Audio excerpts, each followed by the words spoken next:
श्री गणेशाय नमः। श्री सांब सदाशिवाय नमः। श्री ईश्वर गीता 10वां अध्याय। भगवान शिव बोले, चिन्ह विशेष रहित एक और अव्यक्त लिंग वाला ब्रह्म स्वरूप निश्चित किया गया है। वह सृष्टि के पूर्व ज्योति स्वरूप परत तत्व परम आकाश में दीप्यमान हो रहा था।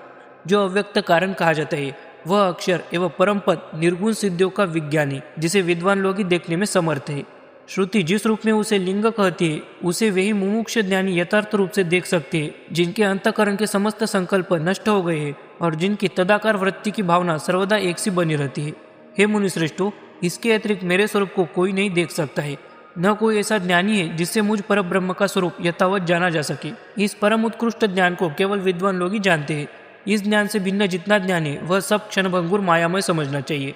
जो ज्ञान निर्मल, शुद्ध, निर्विकल्प और निर्विकार स्वरूप वाला है वह मेरा स्वरूप है और इसे ही विद्वान लोग पूर्ण ज्ञान कहते हैं। जो कोई विद्वान परम निष्ठा को जानकर अनेकात्मक रूप से परम पद को देखते हैं वे भी एकात्मक अव्यय तत्व के आश्रित है।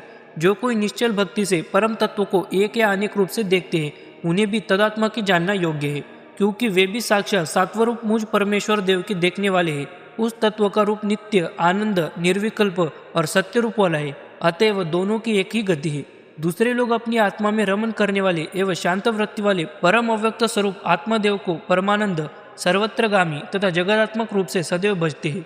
यही परम विमुक्ति है। इसे मेरे साथ सायुज्य भाव की प्राप्ति या निर्वाण अथवा ब्रह्म के साथ एकता रूप कैवल्य आदि संज्ञाओं से विद्वान लोग व्यवहार करते हैं, क्योंकि मुक्ति के कारण आदि मध्य रहित वस्तु स्वरूप एक परशिव ही है।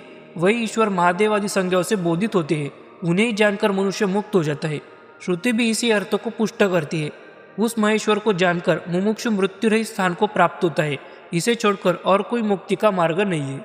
वहाँ न तो सूर्य, न चंद्रमा, न नक्षत्र और न विद्युत प्रकाश करने में समर्थ है। प्रत्युत उसके ही प्रकाश से मल रहित अखिल विश्व भाषित हो रहा है।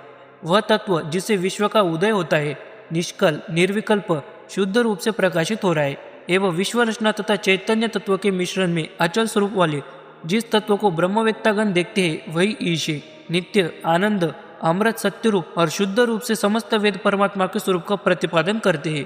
कोई कोई प्राण रूप से ईश्वर का ध्यान करते हैं।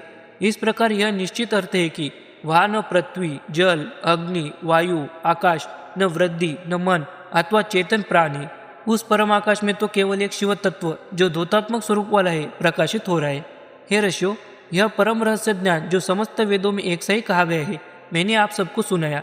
इसे एकांत प्रदेश में आत्मा के साथ एक ही भाव को प्राप्त होने वाला प्रयत्नशील योगी जान सकता है। इति श्री ईश्वर गीता 10वां अध्याय समाप्त।